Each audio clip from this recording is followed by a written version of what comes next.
بھی سنائے گا، دل والوں کی آنکھوں سے ایک دریا بہائے گا۔ بسم اللہ الرحمن الرحیم۔ السلام علیکم ناظرین محترم، آج 8 محرم الحرام ہے۔ کربلا شناسی کی اس فکری نشست میں ہم اس منزل تک پہنچے کہ امام حسین علیہ السلام کا وہ قافلہ جو مدینے سے 28 رجب کو چلا تھا وہ کربلا میں پہنچا اور یزید کی فوجیں کربلا میں جمع ہونی شروع ہوئی۔ کل کی گفتگو میں ہم نے احاطہ کیا تھا کہ یزید کی فوج کی کتنی تعداد تھی اور کس کس انداز سے یہ افراد کربلا میں پہنچے تھے۔ ہمارے ساتھ شریک گفتگو ہیں جناب منتظر عباس نقوی صاحب۔ آج ہم گفتگو کریں گے کہ وہ لشکر جسے حق کا لشکر کہتے ہیں، وہ مختصر سا لشکر جو امام حسین علیہ السلام نے تشکیل دیا تھا، جس میں ان کے اصحاب اور خانوادے کے لوگ تھے، وہ لشکر 72 افراد پر مشتمل، جس نے لاکھوں کو شکست دینے کے بعد آج تک دلوں پہ حکمرانی کر رہا ہے۔ قافلہ امام حسین علیہ السلام یا اسے قافلہ حسینی کہیے، اس کی کیا صورتحال ہے اور یہ لشکر کیسے ترتیب دیا گیا، آج اس موضوع میں ہم گفتگو کرتے ہیں قبلہ منتظر عباس نقوی صاحب سے۔ نقوی صاحب، قافلہ حسینی آپ اس کو لشکر کہہ رہے ہیں۔ یہ لشکر اس اعتبار سے کہ انہوں نے ایک جنگ لڑنی پڑی اور اس کے اندر یہ منصب شہادت پہ فائز ہوئے، اس حوالے سے ان کو لشکر کہا جائے، لیکن اگر عددی اعتبار سے دیکھا جائے، اپنی ساخت کے اعتبار سے دیکھا جائے، سن و سال کا جو کمبینیشن ہے اس کے حوالے سے دیکھا جائے، تو اس کے لیے لشکر یا فوج کا لفظ جو ہے آلات حرب کے حوالے سے بھی دیکھا جائے، ہاں، کسی بھی جتنے بھی ذرائع کسی فوج کہنے کے ہوتے ہیں، ان میں سے کوئی ذریعہ بھی موجود یہاں پہ نہیں ہے۔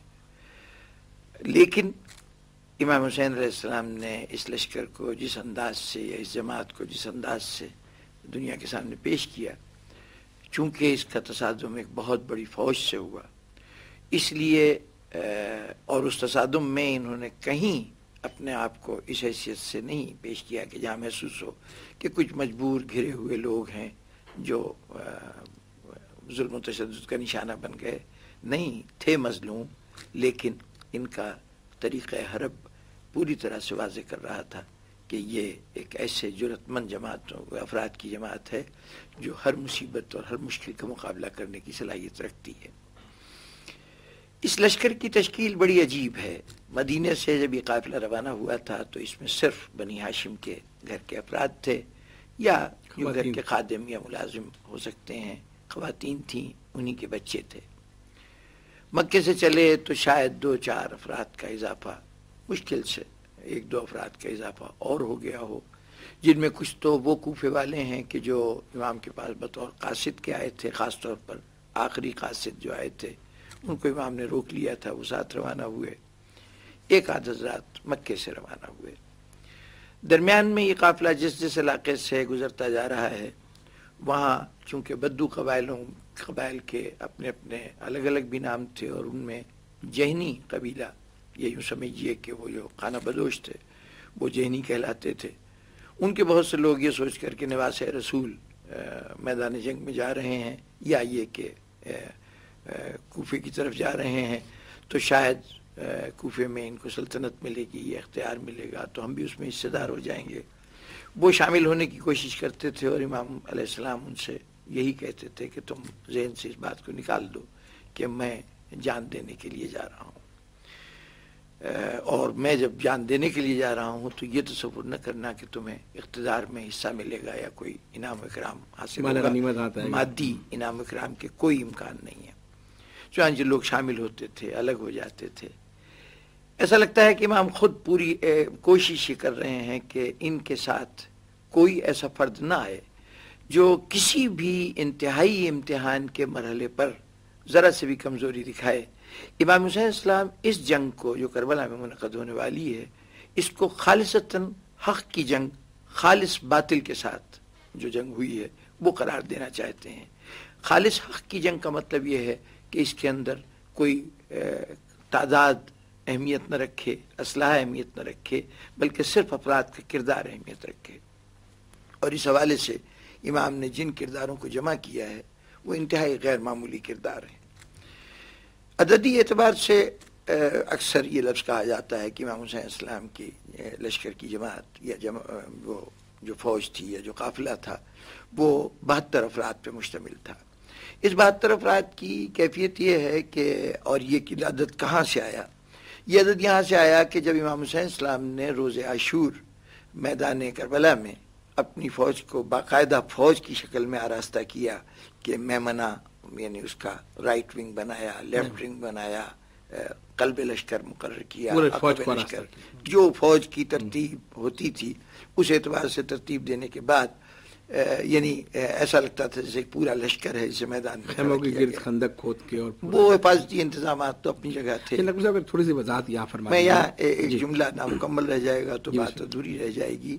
اس وقت امام نے جو جماعت کو میدان میں آراستہ کیا ہے ان کی تعداد 72 ہے، اس طرح کہ اس کے اندر 40 پیادے ہیں پیدل لڑنے والے اور 32 سوار ہیں۔ اچھا، اس لیے 72 اس لیے 72 ہیں، لیکن شہیدوں کی تعداد 72 نہیں ہے، شہیدوں کی تعداد تقریباً 130 یا 31 بنتی ہے۔ تمام یہ مزید شہید کون سے ہیں؟ یہ وہ شہید ہیں جو لشکر یزیدی سے کچھ لوگ امام کے ساتھ آ کے شامل ہوئے۔ یہ بات امام کے اخلاقی فتح کی بہت بڑی دلیل ہے کہ امام حسین السلام بظاہر یعنی ایک ایسے سفر پہ جا رہے ہیں کہ جو ظاہری اعتبار سے یعنی شہادت کی منزل ہے، موت کے گھاٹ اترنا ہے، دنیا میں کسی قسم کا دنیاوی مفاد وابستہ نہیں ہے۔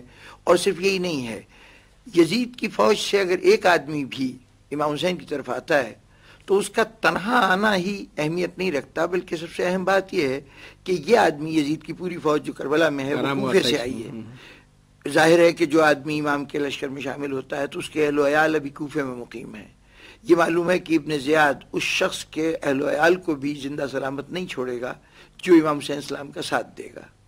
لیکن یہ عجیب بات ہے کہ ایک حر ابن یزید ریاحی نہیں، کم از کم 14 ایسے افراد ہیں کہ جنہوں نے مختلف اوقات میں شب عاشور سے لے کے اور امام حسین السلام کی شہادت تک یزید کی فوج کو چھوڑا اور خالصتاً مرنے کے لیے، جام شہادت پینے کے لیے امام حسین السلام کی جماعت میں آ کے شامل ہوئے۔ اتنی بڑی حق کی کامیابی تاریخ میں آپ کو کہیں نہیں ملے گی۔ اتنے مصائب کے وقت اپنے ساتھ چھوڑتے ہیں، غیر تمام نعمتوں کو چھوڑ کر اس میں شامل ہو جائیں، اس کی آپ کو کہیں تاریخ میں اور کوئی اس کے ایک دو کی بھی مثال نہ ملے گی، نہ کہ 14 ایسے افراد۔ ڈاکٹر صاحب، ایک ذہن میں سوال آتا ہے، جس لشکر کو امام حسین علیہ السلام ترتیب دینا چاہتے ہیں، مدینے سے چلتے ہوئے وہ کہتے جا رہے ہیں کہ میں مال غنیمت کے لیے نہیں جا رہا، جنگ کے لیے نہیں جانا ہے، تم لوگ چلے جاؤ۔